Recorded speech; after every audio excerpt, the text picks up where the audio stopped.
Primero que nada, muchas gracias Dr. Pierén por la invitación y a Aide, ya que sin ellos no estaría aquí. Esta es una oportunidad para mí también, para aprender de ustedes y para compartir con ustedes lo que ha sido para nosotros. Nosotros, además de tener un centro colaborador de la OMS-OPS, y me van a perdonar que voy a estar de pie, y cuando me empieza a faltar el aire, me sentaré. No estoy muy acostumbrada a esta altura. El centro nuestro tiene tres áreas. Una es de desarrollo de recursos humanos, la segunda es dedicada a la seguridad del paciente y la tercera es de investigación. Y la investigación se basa en el área que hacemos investigación, que es hacemos prevención de VIH-Sida. Lo que les voy a presentar es mi programa de investigación que tiene que ver con salud de la mujer y prevención de VIH-Sida. Esto también está financiado por un centro de excelencia de disparidades de salud. Este centro de excelencia de disparidades de salud ha sido financiado por los institutos de salud de Estados Unidos, el NIH. Hemos tenido fondos de ellos en los últimos 5 años y hemos empezado los siguientes 5 años de fondos de ellos. Tuvimos en el primer centro de excelencia que ha sido otorgado a una escuela de enfermería y ciencias de la salud. Y hemos tenido fondos de más o menos 7 millones de pesos, de dólares en el primer año y 7 millones de dólares en estos segundos 5 años. Estamos en el primer año del segundo año. Así que por eso pongo el reconocimiento, porque este es el financiamiento de este organismo. ¿También?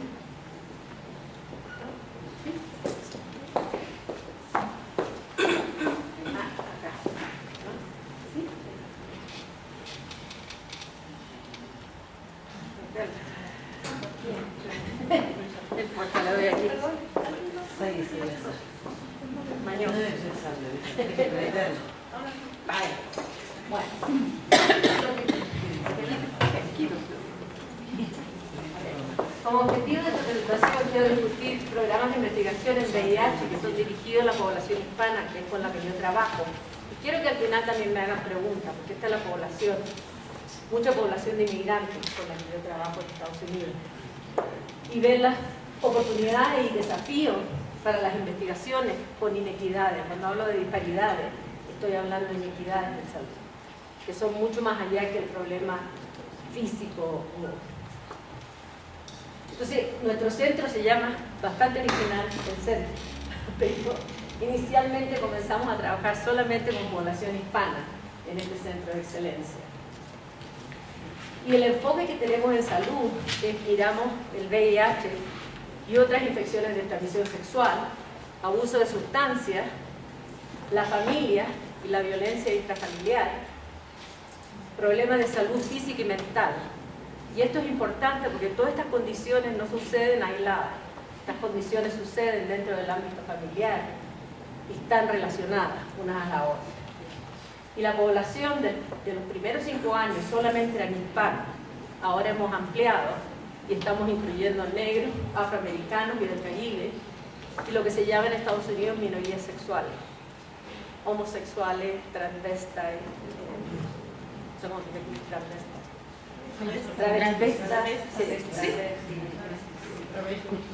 Los temas y enfoques, nosotros nos dedicamos a desarrollar y evaluar intervenciones o programas de salud culturalmente adaptadas para esa población. Y eso es muy importante, porque muchos de los programas y de las intervenciones que hay para poblaciones hispanas no son para poblaciones hispanas. La gente simplemente agarra una intervención y la traduce. Y eso no es suficiente para esta población. Y también nos enfocamos a los factores que son relacionados con la cultura de esa población. Pero la parte cultural es muy importante en lo que nosotros hacemos para cambiar comportamientos. Y tienen un impacto en la condición de salud, el aspecto cultural. Y utilizamos también métodos culturalmente aceptados y que incluyen a la comunidad. Los latinos no somos gente individualista, Por lo tanto, las cosas que hacemos incluyen a la familia, a la comunidad, y las aproximaciones que tenemos, acercarnos a las poblaciones, tienen que incluir esos grupos. También entrenamos y apoyamos a las futuras generaciones de investigadores, y esa es parte de preparar a los futuros investigadores. Cuando uno investiga, es muy importante tener gente joven trabajando con uno, para que ellos puedan continuar el trabajo, entrenarse en cómo hacerlo, y sean el futuro de los investigadores. Y también es muy importante que se tenga un equipo multidisciplinario, porque ninguno de nosotros, como enfermeras, nosotros no podemos hacer todo, no sabemos todo. Necesitamos gente especializada en las distintas áreas. ¿Por qué el VIH? Y no les voy a dar la lata con toda la estadística, la pueden leer ustedes, pero obviamente es un problema, una epidemia, una pandemia mundial. Y en Estados Unidos también ha sido una gran epidemia, y ha habido una tendencia a la feminización de la epidemia, que se ha casado a las mujeres, porque empezó como una epidemia homosexual y de drogadictos, pero eso se pasó a las mujeres, afectando bastante desproporcionadamente a las mujeres. Y la incidencia en la mujer hispana es 3.5 veces comparado a las mujeres blancas en Estados Unidos. ¿Cuáles son los desafíos cuando uno hace prevención de VIH? Primeramente es que hay mucho incremento en lo que es disparidad racial y étnica en Estados Unidos en los últimos 25 años. No solamente en el sentido del número de enfermedades que suceden en esos grupos, pero acceso a tratamiento. Hay pobreza, que son problemas que sufrimos aquí en Latinoamérica también. Entonces uno no puede considerar solamente la enfermedad sin considerar el medio ambiente en que el paciente, la familia se mueve. Pobreza, falta de vivienda, racismo, homofobia, porque hay una homofobia en todas partes, violencia, desigualdad, y todas estas cosas afectan el riesgo para contraer VIH y afectan directamente la entrega del programa a esta población. Hay más personas que están viviendo con VIH-Sida y que no saben su diagnóstico, que es el problema más grande, porque la gente no quiere saber. Hay cambios en la creencia de la severidad de la enfermedad, porque ahora con los nuevos medicamentos se cree que hay lo que se dice un silver bullet, algo que no te vas a morir, por lo tanto no importa. Y eso crea una serie de problemas. Hay aumento de uso de drogas, infecciones transmitidas sexualmente, eso inmediatamente te dice que la epidemia está subiendo. Hay estigma, discriminación y miedo a decir que estás infectado a otra persona, porque eso trae estigma y trae discriminación. Por lo tanto, no hay apoyo para esas personas. Y también hay que incorporar los avances biomédicos, como lo que hay para la exposición pre- y post-profiláctica al virus. La circuncisión masculina, que en la población hispana no es bien aceptada, por lo menos en Estados Unidos, los estudios que se han hecho, que es algo que no es aceptado. Y desarrollo de vacunas y efectos de terapias retrovirales. ¿Por qué necesitamos intervenciones culturales? Porque los hispanos tenemos valores, creencias que son diferentes a los otros. Comportamientos, historias que directamente impactan la salud y la eficacia de estas intervenciones. Y pocos estudios de investigación en Estados Unidos tienen suficiente número de hispanos.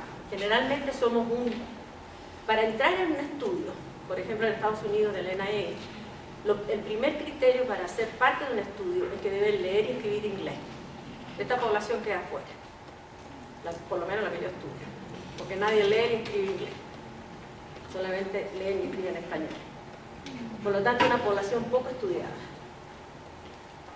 Pocos estudios tienen para evaluar suficiente número de hispanos para realmente tener la fuerza estadística, el número estadístico suficiente para evaluar la eficacia del estudio.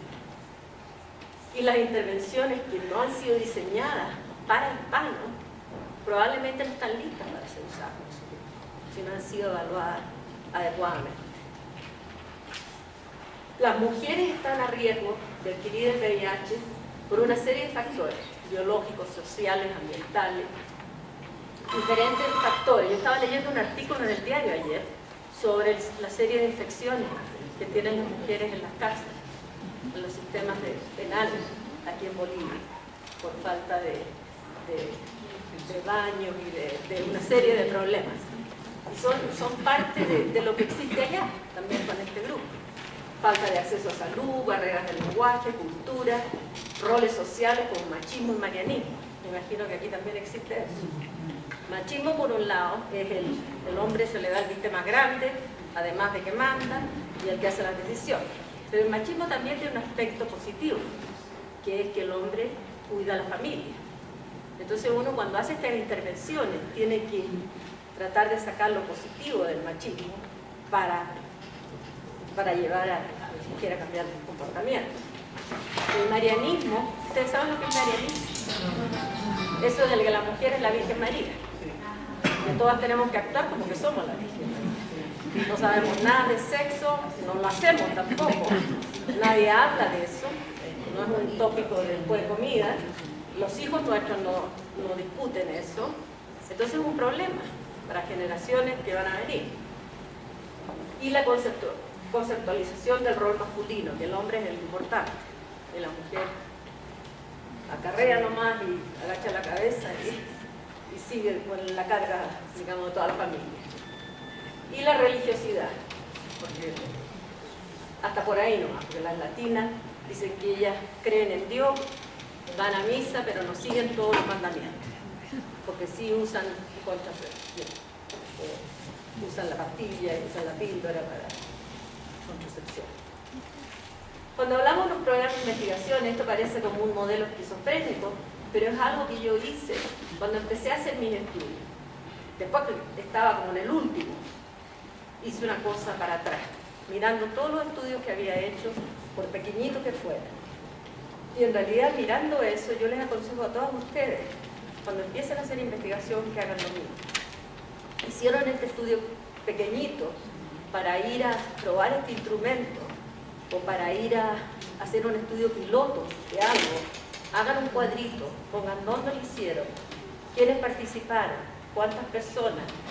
Y ese estudio los va a llevar al siguiente, porque de ese van a sacar preguntas que los va a llegar al siguiente estudio y al siguiente y al siguiente, y así todo está relacionado. Y así empiezan su programa de investigación. Con sus estudiantes hagan lo mismo. Esa es una manera de empezar a pensar en el próximo en su vida. Y es algo que, eso me lo enseñó a mí alguien, una de mis mentoras, que me dijo, nena, ¿por qué no te pones y empiezas a pensar para atrás? ¿Qué es lo que hiciste? Y eso es lo que hice. Y por pequeño que fuera el estudio y por simple que pareciera, estaba todo relacionado. Y eso es algo bastante importante. En esta etapa estamos en prevención de VIH. Y tengo 3 estudios que les voy a presentar hoy día. Y estamos en el cuarto. Les voy a presentar la intervención CEPA, que es una intervención que yo diseñé con mis colegas para prevención de VIH con mujeres latinas. El primer CEPA se diseñó en Chicago. Tuvimos un CEPA 2 en el sur de la Florida. Y en este momento estamos en el CEPA 3, que es el estudio, la traducción de este estudio para pasarlo ya a la comunidad, con manuales para que la comunidad lo pueda utilizar y lo puedan hacer mujeres en la comunidad. Ese estudio también se llevó a Chile y la intervención se hizo para la población chilena, se adaptó para hombres, trabajadores de la salud, se adaptó para población indígena mapuche y también para estudiantes de enfermería. O sea que de un estudio se hicieron varias adaptaciones, apropiadamente hechas, pero... Y ahora una de nuestras estudiantes doctorales, que terminó ya, está haciendo una adaptación para jóvenes, muchachas entre 18 y 24 años, en internet. Hizo una adaptación para muchachas chilenas, que ha sido bien interesante porque en esa adaptación logró captar muchachas de todos los ámbitos sociales, desde la más pobre hasta la gente de más medios económicos, porque todo el mundo en Chile usa internet, van a los cafés y los muchachos todos usan. Entonces es mucho más fácil captar esa población de esa manera. Y estamos haciendo también una adaptación para el CPAO, porque yo digo para las viejas, pero para las mujeres de más edad, porque lo que pasa es que nadie le está dando importancia a las mujeres de más edad, y estamos teniendo un resurgimiento de mujeres de más edad, de 50 para arriba, de VIH y de infecciones de transmisión sexual. Incluso en los lugares en que se va la gente de edad a vivir, ha habido un resurgimiento. Entonces les voy a contar estos tres proyectos. El proyecto del medio, que se llama DIVA, el CEPA, el CEPA2. El DIVA fue un proyecto que se hizo con CICAR, que lo hicimos en 25 países por 12 universidades, aquí en Latinoamérica. Y lo que hicimos en estudio piloto. Todo el mundo usó, y eso es algo importante para considerar. Es un estudio que hicimos que todos usamos los mismos instrumentos, el mismo protocolo, y logramos escribir un reporte en que comparamos resultados de todos estos países. Y fue realmente un estudio bastante interesante. Y es una manera de, cuando uno empieza a hacer investigación de varios países, poder comparar resultados. Y nos resultó muy bien ese estudio. Todos estos estudios han sido con fondos del gobierno federal de Estados Unidos. Los objetivos fueron evaluar la intervención. El primero fue con mexicanas y puertorriqueñas en Chicago. El DIVA fue un estudio piloto en Miami, pero se hizo en Chile, se hizo en Colombia, se hizo en México, se hizo en un montón de países latinoamericanos. Yo no creo que lo hicimos en Bolivia, uno de los países que lo hicimos. Y el CEPA2 lo hicimos en el sur de la Florida, que fueron con mujeres de todos los países. Y el CEPA3 estamos haciéndolo en las comunidades del sur de la Florida. No son proyectos pequeños, estas son mujeres de la comunidad, no son proyectos fáciles de hacer. Son mujeres, 657 mujeres participaron en el CEPA1, 82 en el piloto del DIVA, que se hizo en toda Latinoamérica, y 548 en el CEPA2, en el sur de la Florida. El primero es de 18 a 44, el segundo hasta 60, y el otro de 18 a 50, ahora estamos en el 3, que son 300 mujeres. Les voy a mostrar las diferencias porque es interesante. En el CEPA1 eran solamente latinas y mexicanas. Y lo que es interesante de estos estudios es que nosotros, como son estudios que uno está empezando, está diseñando intervenciones, utilizamos diseño mixto. Eso significa que usamos métodos cualitativos y cuantitativos. Mucha gente prefiere usar primero la parte cualitativa y empezar a usar instrumentos. Mi opinión personal, no tengo nada científico para probárselo, es que es mejor ir con lo cualitativo primero. Porque lo cualitativo, las mujeres me dicen a mí. Y de hecho, cuando yo hice la primera, diseñé la intervención, fueron las mujeres las que me dijeron: nosotros necesitamos el VIH-Sida, eso está bien, pero necesitamos que nos enseñe sobre la comunicación con mi pareja y con mis hijos. Necesitamos que nos enseñen sobre violencia, porque para ellos es un tremendo problema. Yo no tenía violencia inicialmente, yo no sabía eso. Y fue la primera intervención que puso violencia como parte de la intervención. Y en el reporte que salió de la Casa Blanca hace 2 semanas, hablando de la intersección de VIH y violencia, un artículo nuestro fue el único artículo de enfermería que se citó, porque es la única intervención que tiene violencia. Y eso es crítico, porque no se puede hacer intervenciones con VIH sin hablar de violencia. No se puede.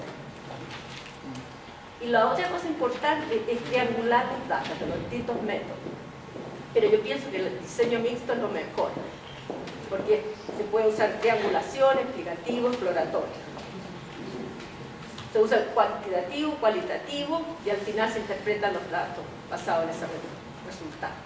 Y no les voy a leer todo eso porque ustedes lo saben, pero lo explicativo, cuantitativo, yo prefiero el cualitativo primero y después el cuantitativo, porque da tiempo para construir el cuantitativo basado en los datos cualitativos. Los grupos focales, las entrevistas a profundidad dan mucha riqueza de esos datos y después muy tarde para arreglar lo cuantitativo, los cuestionarios. En cambio, basado en lo que las mujeres dicen, uno puede arreglar los cuestionarios, el diseño de la intervención y después pilotear.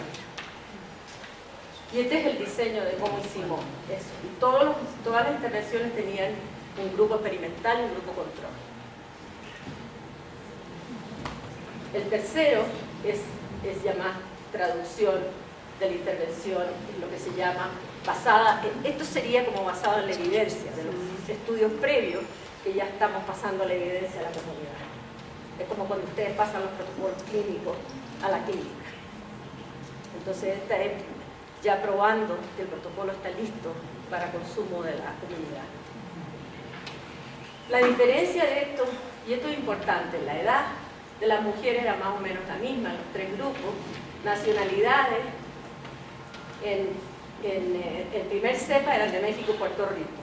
En el resto de los cepas eran del Caribe Central, de otros países, pero noten ustedes que en todos, y estos son de estudios hechos en Estados Unidos, el 81, el 96, bueno, el DIGA fue hecho en Latinoamérica, pero el segundo cepa, el 92% del idioma en la entrevista fue en español. O sea, esta gente que no habla inglés, que no califica para ningún otro estudio de Estados Unidos. Años en Estados Unidos, miren la cantidad de años que llevan en Estados Unidos, 6 a 10 años, 26%, 11 a 20 años, y no hablan inglés. Entonces es una población que no la captan en los estudios normales. Y la educación, también son un nivel de educación, las del CEPA 2 eran de un nivel de educación más alto, pero las del primer CEPA era un nivel de educación más bajo. Había muchos mexicanos inmigrantes de áreas rurales, realmente de otro nivel económico. La mayoría desempleadas, estamos hablando de una categoría de mujeres sin acceso a salud, porque no tenían empleo, por lo tanto sin acceso a la salud. Y sin seguro de salud, 61, 65%, 62%. Eso en sí les dice mucho de la población que están trabajando. Y aculturación es un factor muy importante. Es un factor que mide si uno está aculturada o le tira más la cultura hispana, o es más hacia la cultura anglo, o si está en el medio. Porque yo estoy bastante aculturada a lo americano, a lo norteamericano, pero yo soy como bicultural, porque puedo funcionar en la cultura. Pero hay gente que no, hay gente que está totalmente inmerso en la cultura de ellos de origen.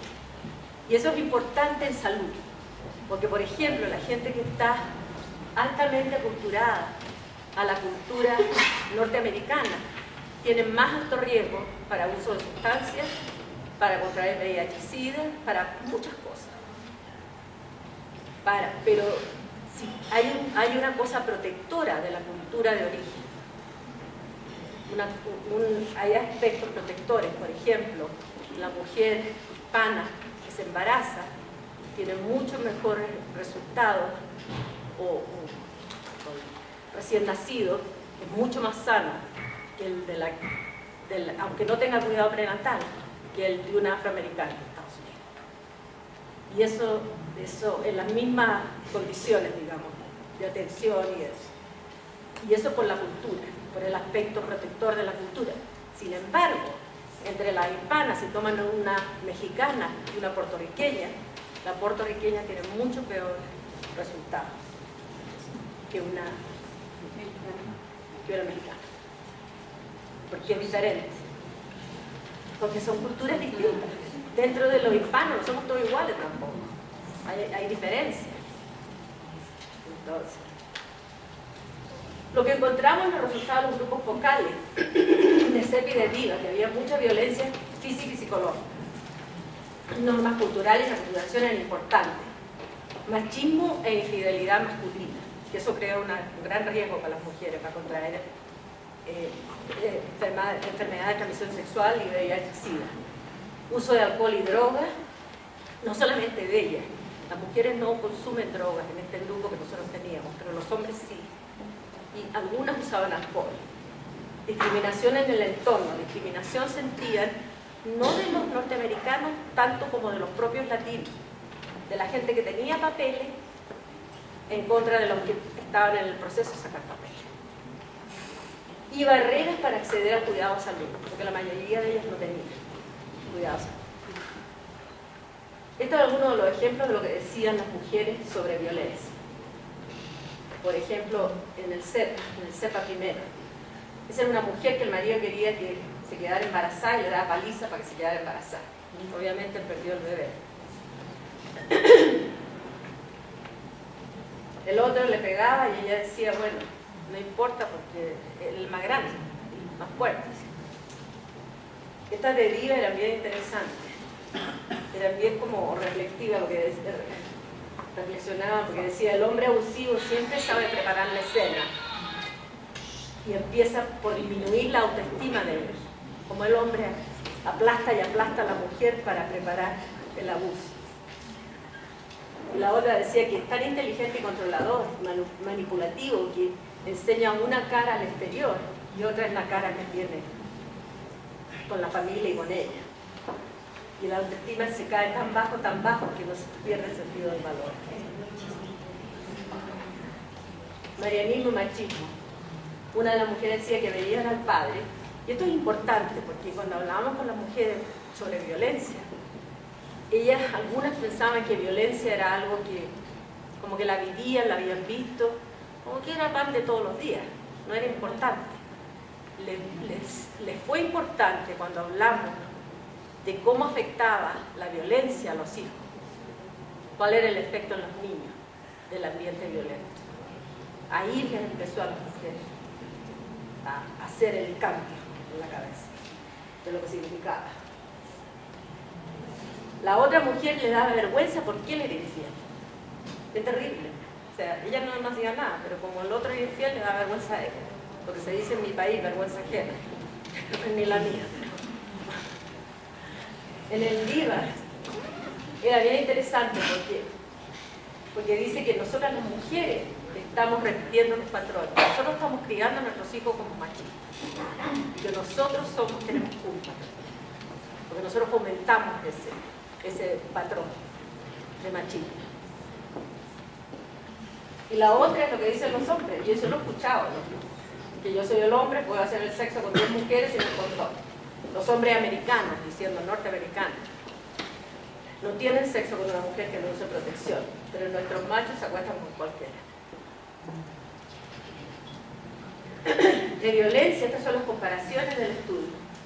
Y esto es bien interesante porque abuso antes, ese de arriba, la primera pregunta es antes de los 18 años, nosotros preguntamos de abuso físico antes de los 18 años. Y en el primer CEPA, 32% de las mujeres habían experimentado abuso. Eso es un montón. De 700 mujeres, un montón de mujeres, 30%. 26% y 15%. Abuso sexual antes de los 18 años, 22%, 34%, eso es mucho. Y estas son poblaciones elegidas así, son gente de la comunidad.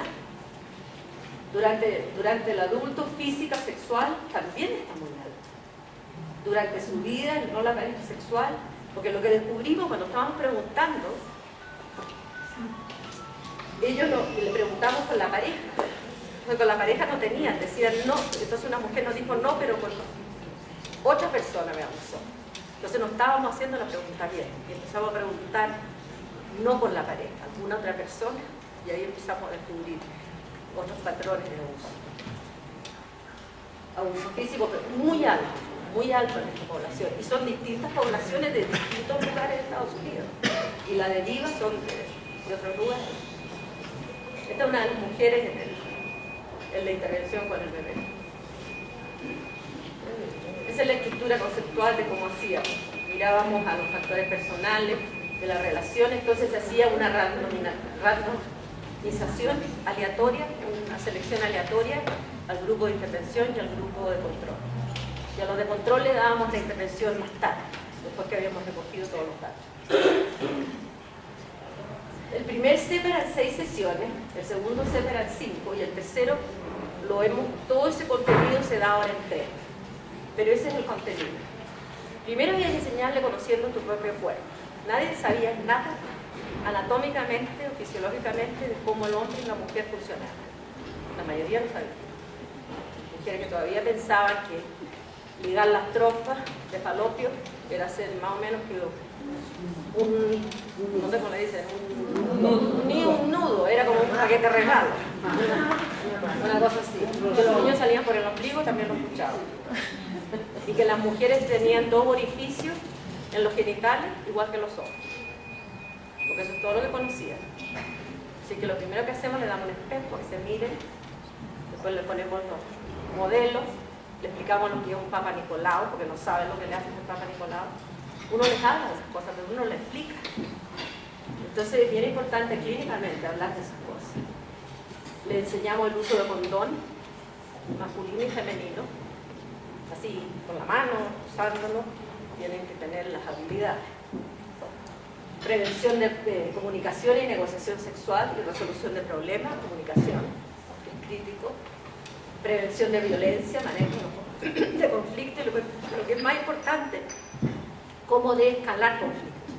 Si ven que la cosa se empieza a poner caliente y el hombre a cómo salir de eso, cómo tener una ruta de escape, cómo salir de ese conflicto y no hacerlo peor. Y apoyo de los pares para el cambio de conducta. Porque uno tiene que ser capaz de hablar con gente al respecto. Ese es un grupo durante una de las presentaciones. Y esa sala era horrible, por eso me encanta esa foto, porque era en un lugar de la comunidad, en Chicago, en verano, y era muy, muy caluroso. Sin embargo, venían las mujeres igual. La que tiene el bebé, nosotros teníamos para cuidar a los niños, pero la que tiene el bebé era más chiquitito, entonces lo dejábamos ahí. Y esa es la otra cosa. Uno dice, traigan los niños, pero hay que preguntar cuántos. Porque venían con... Algunos tenían 4, tenían un par de gente, pero no alcanza para todos esos niños. Estos son los resultados, fueron todos significativos a los 6 meses del CEPA. Este es el CEPA 2, que lo seguimos a los 12 meses. Los resultados son tremendamente significativos. Lo que es importante es que ninguno de estos resultados se ven resultados hasta los 6 meses, porque el cambio de comportamiento no sucede inmediatamente. Así que esos pre-post no sirven. A los 3 meses no pasa nada. La gente tiene que absorber el cambio. Conocimiento, pero conocimiento no cambia el comportamiento. Conocimiento se necesita, pero no cambia como uno actúa. Conocimiento 90% correcto. Lo que es importante es que después empieza de nuevo a taper off, a unirse. Por lo tanto hay que haber mantención. Norma de pares, de relaciones seguras, también. Barreras para el uso condón, también. Comunicación, también bastante importante la comunicación. Intenciones de reducir, eso sí que intenciones. Mucha gente hace estudios solamente de las intenciones, pero las intenciones no pueden mirar al cielo también, pero es pura intención. Me perdona, madre. Hay que comportarse para irse para allá. Intención de reducir la conducta de riesgo. Esto fue lo importante, porque el proyecto nuestro es un proyecto de reducir los riesgos para contraer VIH-Sida, entonces se trata de usar más los condones. Esa es la medida absoluta. Sin embargo, redujimos estadísticamente significativo la violencia, que no era algo que esperábamos, y ni era el objetivo del proyecto, pero es bastante importante. Así que mostró eficacia en incrementar el uso de condón, comunicación, prevención, conocimiento, intenciones y barreras a veces. Y reducir conductas de riesgo, violencia doméstica, principalmente en latinas de bajo ingreso económico. Lo importante es que tiene que ser adaptada culturalmente. Uno no puede mover una intervención y decir la vamos a hacer aquí en Bolivia, la misma. Hay que hacer una adaptación acá, con la comunidad, con el grupo, qué es lo que es de Bolivia, de estas mujeres, de esta comunidad particular que se necesita. Y yo pienso que el diseño mixto es esencial para el desarrollo. Adaptación cultural, basada en la comunidad, como les dije. Tienen que tener un sistema de referencia. Estas mujeres vienen con 10.000 problemas. Un día se quedaron sin casa, el otro día necesitan una referencia porque el marido les pegó. Tienen problemas de inmigración, tienen que tener una referencia legal. En fin, tienen salud mental, están deprimidas. O sea, tiene que tener un sistema bastante bueno de referencia. Ahí está en el último día, le dan un diploma de la universidad, con todos los niños celebrando.